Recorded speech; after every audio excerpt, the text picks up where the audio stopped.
வாசிக்கிறோம், நிச்சயமாகவே முடிவு உண்டு, உன் நம்பிக்கை வீண் போகாது. ஹல்லேலூயா. நம்ம நிறைய பேர் நம்புகிறோம். நிறைய காரியத்தை நீங்கள் நம்பி இருப்பீர்கள். பல மாதங்களாய் வருஷங்களாய் ஆண்டவர் சொல்லுகிற வார்த்தையை நம்பிக்கொண்டே இருந்திருப்பீர்கள். ஆனா நம்புறது போல எதுவுமே நடந்திருக்காது. அப்படியே என்னுடைய நம்பிக்கையெல்லாம் வீணாய் போச்சே, நான் இத்தனை வருஷமா நம்பிட்டு இருந்தேனே, இனி அது எப்படி நடக்க போகிறது? ஆனால் கர்த்தர் இன்றைக்கு தெளிவா வாக்கு கொடுக்கிறாரு. இல்லை மகளே, இல்லை மகனே, உன் நம்பிக்கை ஒரு நாளும் கெட்டு போகிறதற்கு கர்த்தர் விட மாட்டார்.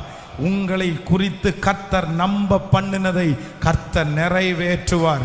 உங்கள் பிள்ளைகளை குறித்து கர்த்தர் நம்ப பண்ணினதை கர்த்தர் நிறைவேற்றுவார். உங்களுடைய எதிர்காலத்தை குறித்து தேவன் நம்ப பண்ணினதை கர்த்தர்